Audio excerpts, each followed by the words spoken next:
que, en tant qu'adulte, vous vivez encore des moments de grâce? Rien à voir avec la religion. Rien à voir non plus, en tout cas dans cette vidéo, avec la sexualité. Mais est-ce que vous avez des moments de grâce, des moments d'émerveillement? Moi, j'en ai vécu deux assez récemment, dont un qui m'est vraiment tombé dessus sans que je m'y attende, sans que je m'en doute, sans que je m'y prépare. Et c'était assez exceptionnel, ce sentiment de presque de trop plein d'amour en fait. Le premier, ça a été là, il y a quelques jours de ça. En fait, je suis allée dans une fête foraine pour plein de raisons que je ne vais pas développer là. Mais voilà, j'ai fait du manège. J'ai fait du manège à sensation, du manège tout simple. Et en fait, en tant qu'adulte, être dans cette fête foraine, c'était exceptionnel parce que je n'étais plus une adulte. J'étais une gosse. J'étais une gosse avec les lumières, avec les sons, avec l'envie d'attraper les pompons. Et j'avais d'autres adultes qui étaient tout comme moi redevenus des enfants le temps d'une soirée. Et c'était absolument extraordinaire parce que notre âge n'avait aucune espèce d'importance. Qu'on ait 20 ans, 30 ans, 40 ans, 70 ans, on s'en foutait mais royalement quoi. Et de même, qui on était, j'ai envie de dire, un gosse, ou le fait que tu gagnes beaucoup ou pas beaucoup d'argent, que tu sois ministre ou technicienne de surface ou que sais-je, n'avait strictement aucune importance. C'était de l'émerveillement pur, le plaisir d'oser, d'être, juste d'être. C'était merveilleux, c'était un pur moment d'émerveillement pour moi. Et en sortant de là, je me suis dit, mais pourquoi ? Pourquoi est-ce qu'on ne le fait pas plus souvent? Pourquoi est-ce qu'on ne se reconnecte pas à ça plus régulièrement? Je dis on, je devrais dire je. Pourquoi je ne me reconnecte pas à ça plus régulièrement? Mais le deuxième, qui en fait était le premier qui s'est passé maintenant il y a presque plus d'un mois, et rien que quand j'y repense, les frissons reviennent. C'était un truc, mais à la con, vous n'avez pas idée. J'étais à un repas entre amis et mes amis ont des enfants en bas âge. Et il y avait une de ces petites filles qui s'appelle Anna, qui a 2 ans, si je ne me trompe pas, qui était là et qui menait sa vie de gosse de 2 ans, tout ce qu'il y a de plus simple. Il faut savoir que je n'ai pas beaucoup d'enfants autour de moi, donc c'est un peu nouveau. À chaque fois, pour moi, c'est presque une séance d'observation pour voir ce qui se passe, comment réagir et tout.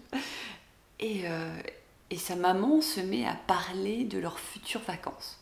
Et là, la petite fille se redresse de toutes ses forces sur ses 2 jambes et se met à applaudir, comme une dingo dès que sa maman parle des vacances. Et d'un lieu en particulier, en fait, qui, chez cette gosse de 2 ans, déclenche quelque chose du domaine de la ferveur, quoi. C'est vraiment... c'est extraordinaire, pour elle, c'est tout, quoi. Ce mot-là en particulier, cette destination, avec tous les souvenirs qu'elle doit déjà y raccrocher du haut de ses 2 ans, c'est... voilà, quoi. Et moi, je la vois comme ça, s'agiter et tout, et je sens les larmes monter de mon cœur, mais un truc de fou, quoi. Et je me dis, mais c'est beau, c'est merveilleux. Et là, rien que d'en reparler, j'avais les larmes qui montaient de me dire, mais cette énergie, cette capacité à s'enthousiasmer pour un rien, ce que en tant qu'adulte, on va peut-être appeler un rien, c'était fabuleux. Et j'ai vraiment eu l'impression de vivre un moment de grâce, de me dire... En 30 secondes, non seulement cette gamine a su se connecter à quelque chose de profondément joyeux en elle, mais elle avait cette énergie qui m'a permis de le recevoir. Elle m'a balancé une boule d'amour dans la gueule, quoi. Enfin, clairement. Et c'était fabuleux, quoi. C'était fabuleux.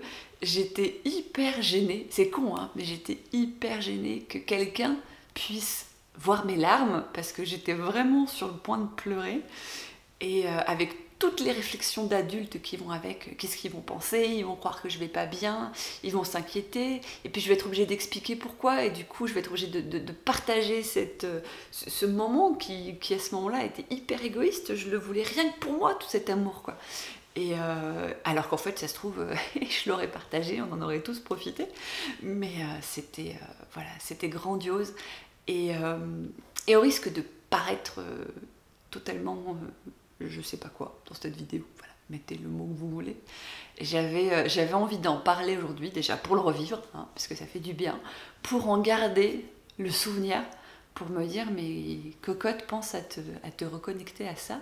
Et puis pour vous demander si vous aussi ça vous arrivait, et si ça ne vous arrive pas, ou si ça ne vous arrive plus, ou si c'est trop rare, peut-être d'essayer de vous reconnecter vous aussi à ça.